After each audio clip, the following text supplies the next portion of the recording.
Gracias por seguir junto a nosotros en República. Continuamos con más temas de carácter nacional. En esta ocasión vamos a hablar un poco más de la agenda económica y las decisiones políticas, asuntos que tienen que ver con la agenda legislativa, pero son asuntos incorporados a la hacienda pública, a la situación de la economía y de la política en el país. Es un gusto entonces para mí recibir a Ana Iris Martínez, gerente de influencia y campañas de Oxfam El Salvador.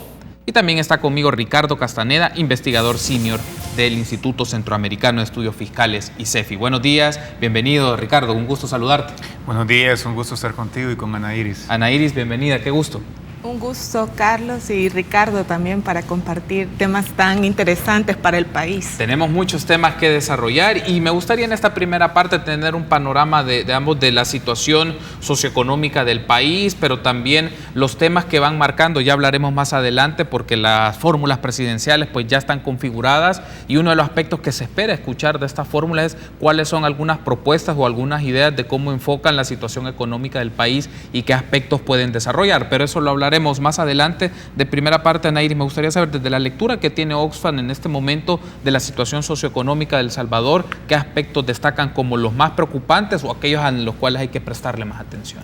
Sí, bueno, mira, nosotros en nuestro análisis tenemos una preocupación importante sobre los temas relacionados a la desigualdad. Creemos de que ese es uno de los principales retos que tiene no solamente El Salvador, sino la región de América Latina. Es decir, el modelo de crecimiento económico que se ha adoptado no ha generado, digamos, las condiciones necesarias para que familias puedan sentir, digamos, que está generándose este famoso rebalse, ¿no? Sino que realmente vemos con preocupación que el modelo de crecimiento económico ha profundizado en los últimos años la concentración del ingreso, de la riqueza, y esto pues ha generado una brecha importante entre lo que sería el 20% con mayores ingresos y el 20 o 40% de la población con menores ingresos. Entonces creemos que ahí es un desafío importante el plantearse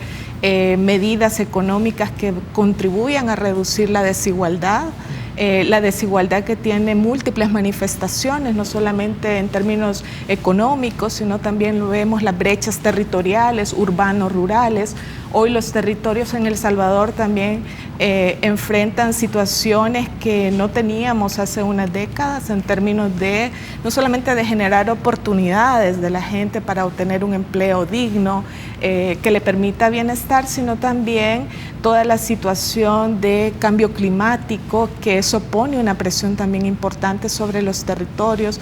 Hemos visto cómo El Salvador y todo el corredor seco centroamericano está, digamos, en una situación de sequía que cada año es recurrente y por lo tanto eso también pone presión sobre las necesidades de recursos que el Estado tiene que tener para poder hacer frente a esta situación. Entonces creo que en primer lugar quisiera destacar el tema de desigualdad, el tema de generar oportunidades también para ir cerrando las brechas de género que existen. Es importante que la población económicamente activa, pero en este caso las mujeres, puedan tener mayores oportunidades de insertarse al mercado laboral, y eso creo que es un desafío para todos los países y particularmente para El Salvador. Quizás también destacar que a pesar de que han habido avances en términos de la macroeconomía, digamos, vamos saliendo de una situación de crisis económica de manera bastante lenta, aunque casi que en las últimas décadas El Salvador no se ha caracterizado por tener tasas altas de crecimiento económico. Sí, digamos, hay un poco más de estabilidad, pero que no se traduce necesariamente en lo que vemos a nivel de la economía familiar, ¿verdad? Entonces, por eso es que para los ciudadanos y las ciudadanas, cuando se nos presentan, ¿no?, las variables más macroeconómicas y vemos que va avanzando en términos de inversión, no necesariamente eso se traduce en un bienestar de la economía familiar o en la economía, digamos, más doméstica, y ahí es un reto importante porque repito nuevamente, el tema de desigualdad también nos marca, es decir, quiénes están apropiando de los beneficios que está generando el crecimiento económico, a qué sectores está y quién es la población que se queda también excluida de este modelo. Entonces creo que ahí tenemos un reto importante. Bueno, Ana Iris ya nos ha ofrecido, Ricardo, dos puntos interesantes. Primero, la inserción de manera equitativa de las mujeres al mercado laboral, que es un tema importante, para efectos también de un modelo de la gestión económica distinto, pero también el tema de la desigualdad. Y ahí me quiero detener un momento, Ricardo, desde la lectura del ICEFI, porque cuando escuchamos o cuando discutimos en medios de comunicación diferentes circunstancias de la vida económica, de la situación económica del país, el énfasis se queda muy micro al crecimiento. Es decir, cuando me refiero a micro, que se retiene algo muy particular o muy pequeño como el crecimiento económico y que tienen que ver las variables macroeconómicas y toda esta serie de elementos, pero ¿no es acaso lo más relevante hablar de la desigualdad económica que existe en el país? Y eso nos puede llevar estrategias para combatirla o contrarrestarla, pensar en paralelo también otras formas de crecer económicamente. Es decir, creo que a veces los énfasis se centran mucho en cuánto porcentaje va a crecer o no la economía salvadoreña, pero no nos ponemos a reflexionar qué elementos marcan de que ese modelo genera bajo crecimiento o que genera pocas condiciones de mejora de vida de las personas. Sin duda, el modelo económico que se implementó en El Salvador desde la década de los 90, nosotros hemos insistido que es un modelo económico exhausto, que su fin último era el tema del crecimiento económico, y creo que por eso desde la narrativa todas las luces se concentran cada año en saber cuánto va a crecer la economía, sin importar muchas veces los niveles de pobreza y sin importar todas estas desigualdades que tú comentas. Está exhausto porque aun cuando ese era su fin máximo, que era el tema de crecimiento económico, El Salvador en las últimas 2 décadas ha crecido a un ritmo de apenas 2%.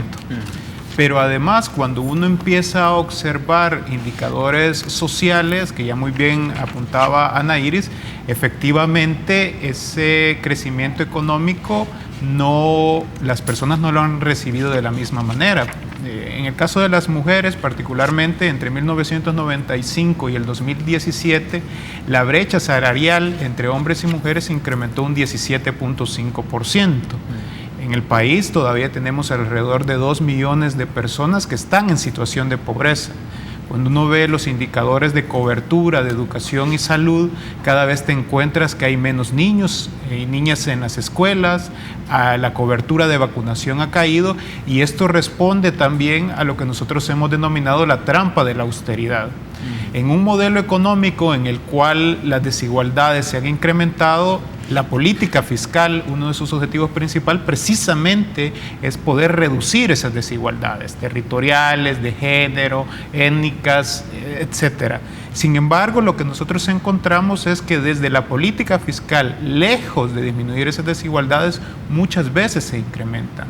Y esto es explicado, por un lado, por ejemplo, por la forma como se recaudan los impuestos del país. Nosotros tenemos un sistema tributario regresivo en el cual se terminan afectando más a aquellas personas que tienen menos ingreso.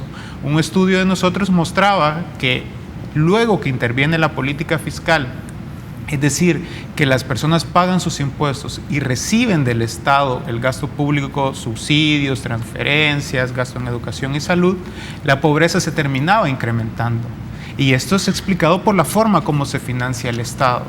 Y además, en los últimos años, principalmente, hemos visto cómo se ha reducido el gasto social. Los niveles de gasto social del año 2018 son inferiores en términos reales del gasto social del año 2005.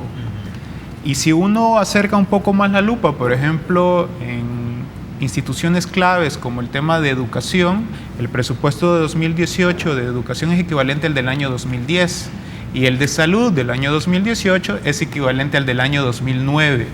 Evidentemente, el Estado no está teniendo entonces las herramientas suficientes para poder reducir esas desigualdades. Desigualdades que evidentemente minan las posibilidades de desarrollo de El Salvador, y creo que es muy importante que los distintos actores empecemos a hablar no solo de crecimiento económico, sino también de los resultados de ese crecimiento económico, como es el tema de pobreza, como es el tema de desigualdades, si queremos encontrar una solución estructural sobre lo que se quiere cambiar en el país. Y yo creo que ahí es muy importante entonces reconocer estas variables para poder presentar cambios. Nosotros hace un par de semanas presentábamos a los partidos políticos una propuesta de acuerdo fiscal integral, donde precisamente lo que nosotros buscábamos era devolverle el espíritu de la política fiscal como un instrumento para la democracia y para el desarrollo. Una política fiscal que sea capaz de reducir esas enormes brechas entre lo urbano y lo rural, entre los hombres y las mujeres, entre las personas adultas y los niños y las niñas. Una política fiscal que permita realmente mejorar las condiciones de vida. Lo que pasa es que para transformar la actual realidad, que realmente es una realidad en el mejor de los casos de sobrevivencia, hacia una realidad en la cual todas las personas tengan mejores condiciones, requerimos acuerdos políticos. Y es ahí donde nos encontramos frente a una clase política que no necesariamente está a la altura de los desafíos que el país tiene. Debo de hacer una pausa, pero me gustaría que en el siguiente bloque combinemos un aspecto de esto de que nos han mencionado, estos primeros puntos que nos han mencionado, de la relevancia que tiene conocer, entender las condiciones de desigualdad que hay en el país, pero a la vez cómo se puede gestionar con un acuerdo y una política fiscal que vaya justamente a erosionar estos patrones de desigualdad que existen en El Salvador. Quiero incorporar otro elemento, porque ha sido la discusión de las últimas 2 semanas, pero si hay una relación o qué elementos vinculan ustedes entre las prácticas de corrupción que se generan en el Estado, pero también con agentes económicos externos en estas circunstancias de desigualdad, y hablar un poco también de un acuerdo fiscal, qué elementos marcan un acuerdo fiscal equitativo y justo, y pensando sobre todo en la población, en el segmento más amplio de la población salvadoreña. Una pausa, regresamos.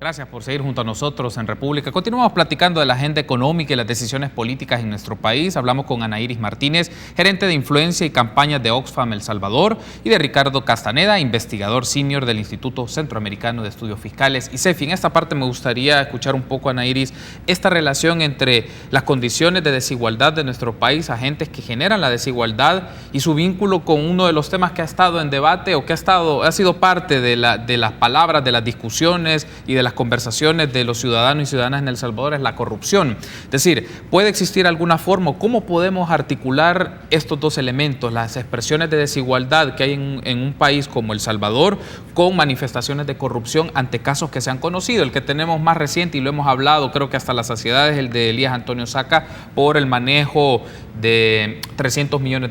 Está el caso también de Mauricio Funes, y si sumamos, hablamos de $600 millones, pero lo hablamos en función de gastos reservados que hace la presidencia. También otros agentes privados que se lucran de estos procesos o de estas decisiones. ¿Cómo podemos vincular prácticas de corrupción con las condiciones de desigualdad que tiene nuestro país? Sí.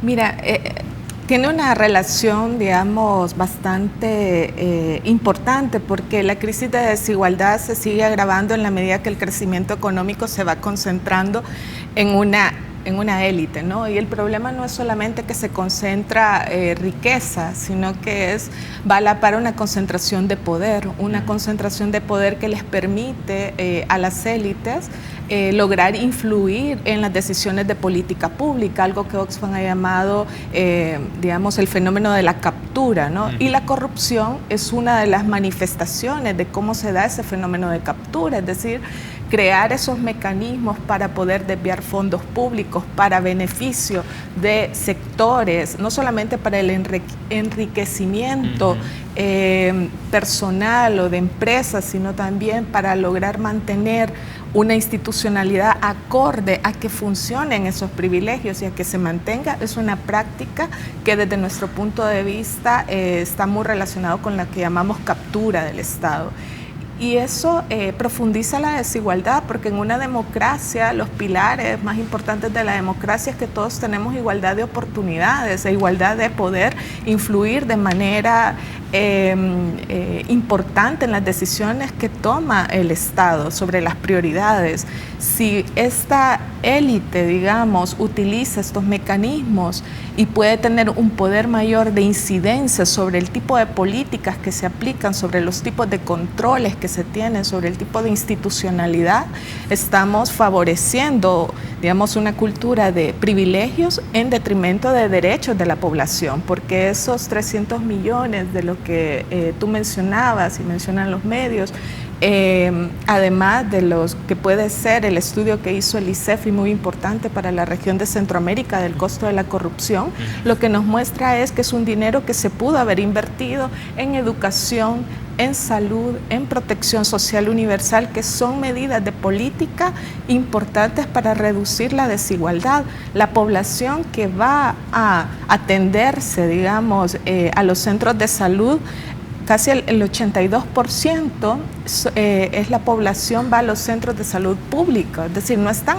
yendo a hospitales privados, se atienden en las instancias públicas. Entonces, el fortalecer todo el sistema de atención en educación, en salud de calidad, es la medida más importante para reducir las brechas de desigualdad. Lo que no puede pasar es que los ciudadanos y las ciudadanas sigamos pagando, digamos, el costo de medidas económicas y de medidas que se dan, de políticas que se adoptan, en el cual socializamos los costos, ¿verdad?, de esas medidas, pero las ganancias las seguimos, digamos, manteniendo entre una élite, ¿no? Y nuestro informe, por ejemplo, que presentábamos este año en enero, que era premiar el trabajo, no la riqueza, se señalaba que uno de los mitos que se hablan de por qué se da este nivel de concentración de la riqueza, muchas veces se dice que es debido a la innovación, al talento, es decir, las personas que logran tener, digamos, mayor riqueza son personas, por lo general, dice el mito, que es porque hay un talento, hay innovación, es decir, son personas que han logrado destacarse y por eso es que pueden lograr acumular esos niveles de riqueza. Casos de corrupción nos muestran que eso no es así, que muchas veces la riqueza puede darse también por medio de medios ilícitos, ¿no? Y eso es algo que hay que combatir. Además, 2/3 de la riqueza en el mundo, de cómo se viene concentrando, viene debido a herencias, al tema de monopolios, y ahí entramos también en las prácticas anticompetitivas y en las prácticas de concentración que también son permisibles porque hay un Estado que permite que el mercado opere libremente, es decir, en la medida que vamos teniendo estados más chicos, en esa medida pues tenemos menor capacidad de poder regular estas prácticas, y ya hemos visto, este solamente es un caso, es un buen ejemplo de cómo los privilegios de unos vienen a perjudicar los derechos de la mayoría de la población. Y bueno, aparece también este asunto, Ricardo, es cómo a través de la concentración de poder y en el manejo o la gestión de fondos públicos, que puede desviarse para enriquecimiento particular, pero también a través de beneficios a otros segmentos, casos de corrupción a través de coimas o a través de compras de voluntades para favorecer en licitaciones a ciertas empresas. Son situaciones del panorama no solo centroamericano, también a nivel latinoamericano, en otros lugares de esta región que se han mostrado, pero uno de los asuntos, y como también mencionaban a Iris, es ver estos casos y el desvío de fondos públicos. Uno de los asocios que la gente puede tener, estos $300 millones que se manejaron de una manera ilícita, ¿en qué se pudo haber invertido para la sociedad salvadoreña? Más hospitales, mejor atención en los centros educativos, aumento del salario de los profesores y profesoras. Es decir, ¿en qué cosas se hubiera materializado ese dinero como una expresión de la corrupción dentro de los asuntos públicos? Pero eso no inhibe de que esas prácticas conecten con otros agentes que tienen poder político y poder económico. No, sin duda, el tema de la corrupción es un cáncer, y donde nosotros hemos establecido que más allá del robo de dinero estamos hablando del robo de oportunidades, ¿no? Esto implicó que con el robo que han hecho a través de la corrupción, que niños y niñas no fueran a las escuelas, que los hospitales no tuvieran medicina, que incluso se hubiera puesto en peligro la vida de algún paciente si no encontraba la medicina que tenía. Para que dimensionemos, por ejemplo, solo en el caso Saca, que estaríamos hablando de alrededor de $300 millones, podría implicar duplicar el presupuesto del Ministerio de Obras Públicas, o nos podría haber permitido la construcción prácticamente de 4 hospitales Rosales, o el tener 6 universidades de El Salvador. Estamos hablando de montos que, al no haberse utilizado para su propósito, lo que hicieron fue aumentar desigualdades, aumentar brechas entre quienes concentran el poder y quienes no lo tienen. Pero otro de los elementos comunes en los casos de corrupción es la participación del sector privado. Yo escribía ayer sobre el caso Saca y planteaba que Quizás si él escribiera un libro, una de sus analogías sería que él pasó de ser presidente de la ANEP a ser presidente del gobierno. Y esto como recordándonos que siempre en los casos de corrupción siempre está involucrado el sector privado. Muchas de las cosas que se hicieron ahí no hubiera sido posible, por ejemplo, si el sistema financiero no hubiera permitido que el dinero pasara por ahí, si no hubieran existido actores particulares y empresas que hubieran servido como prestanombres, que permitieron que por ahí incluso hubiera financiamiento para campañas electorales, que es otro elemento que evidentemente en una sociedad que intenta ser democrática mina las posibilidades reales, ¿no? Porque los partidos políticos en contienda resulta que van en desigualdad de condiciones, porque hay unos que están utilizando recursos públicos para poder financiar campañas. Y entonces nosotros ya desde el año pasado hemos venido señalando el tema de la corrupción como un elemento que le quita la legitimidad a la administración pública. Por ejemplo, nosotros reconocemos que el tamaño del Estado es un Estado pequeño que necesita más recursos, sí. Pero previo o cuando se discute esos temas, uno de los principales temas que debe de estar es una agenda de transparencia y lucha contra la corrupción, que le dé certeza a la ciudadanía que este tipo de casos no va a volver a suceder. En otros contextos, en otros países, luego de este tipo de casos, los partidos políticos representados en la Asamblea Legislativa ya estuvieran diciéndole a los ciudadanos cuáles van a ser las medidas que van a adoptar. Sí. Sin embargo, acá lo que hemos visto es una pasividad, un silencio de los actores políticos sobre cuáles cambios se van a tener. Yo esperaría que la ciudadanía, que en estos momentos nos encontramos en un proceso electoral, aproveche esta ventana para cuestionar a los candidatos. ¿Cuál es su agenda? ¿Qué cambios van a transformar para que esto no suceda? ¿Se va a seguir manteniendo, por ejemplo, la partida de gastos reservados? ¿Cuáles cambios va a proponer en la institucionalidad, como la Corte de Cuentas, la sección de probidad para fortalecerla, el Tribunal de Ética Gubernamental, las auditorías internas? Uno se pregunta, ¿cómo es posible que en todo este tiempo, con todos estos casos, la Corte de Cuentas no haya hecho absolutamente nada?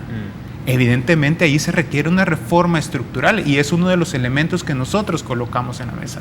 Pero también el tema de la participación ciudadana. Uno de los temas que nosotros hemos estado señalando y que el mismo índice de presupuesto abierto lo plantea es que El Salvador es el país peor evaluado en toda América Latina con el tema de participación ciudadana en las discusiones del presupuesto. La ciudadanía no tiene espacios para opinar, para discutir sobre cuáles deben de ser los cambios necesarios. Y una forma de luchar contra la corrupción es precisamente que la ciudadanía tenga esos espacios, que la ciudadanía conozca al detalle cómo se están manejando los fondos públicos, porque es que a veces se nos olvida, son fondos públicos, son fondos que provienen del pago de impuestos de todas las personas que estando en situación de pobreza extrema en el área rural, cada vez que van a comprar un producto, están aportando al Estado y por lo tanto esas personas también deben de tener la posibilidad de participar sobre qué se va a hacer con los recursos que son de ellos. Debo de hacer una pausa, pero en el último bloque me gustaría escucharle sobre su apreciación o su análisis de las primeras propuestas, si lo podemos denominar de esta manera, o ideas que tienen las fórmulas presidenciales, quienes lo han hecho, que hablan del tema de la economía, que hablan de cómo solventar problemas económicos. ¿Qué lectura tienen ustedes sobre eso y qué aspectos hay que considerar para profundizar en el análisis? Regresamos.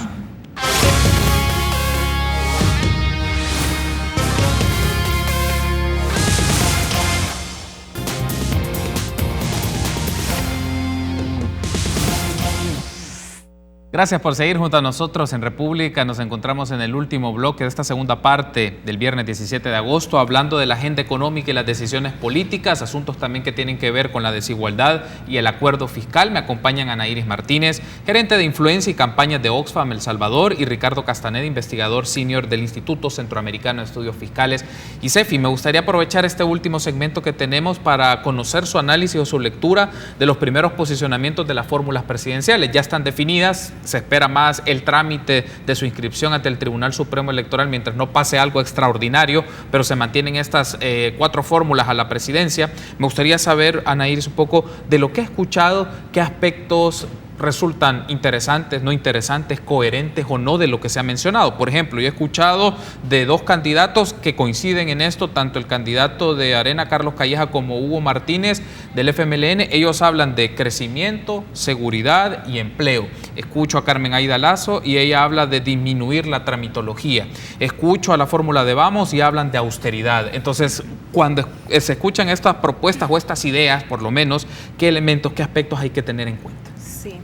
Bueno, yo creo que primero es muy pronto para poder hacer un análisis profundo sobre las diferentes propuestas en materia económica, porque en realidad hasta hace poco ya tienen definidos las fórmulas, las coaliciones, y entiendo que están en un proceso de elaboración de los planes.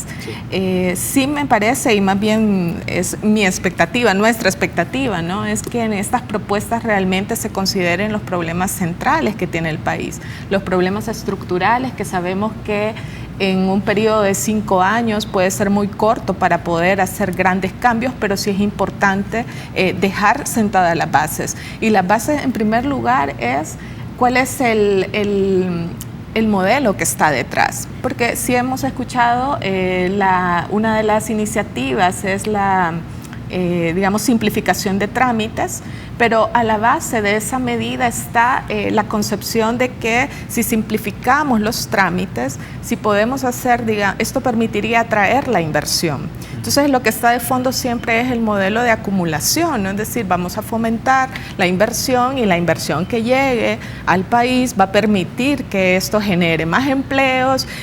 Pero ya lo vimos que eso no ha funcionado. Entonces me parece que las fórmulas y todos los partidos políticos tienen que ser un poquito más sagaces y quizás poner realmente el tema en debate. Algo que no se puede hacer sin escuchar a la gente. Parece que es sumamente importante escuchar a todos los sectores, especialmente a la ciudadanía, de cuáles son los problemas más sentidos, y la gente lo está diciendo claramente. En el tema fiscal, por ejemplo, nosotros hace 1 año y medio lanzamos una iniciativa de consulta ciudadana. ¿Qué medidas debería de adoptar el gobierno en términos de medidas fiscales? Y la gente decía, en primer lugar, era el tema de combate a la evasión y a la elusión fiscal.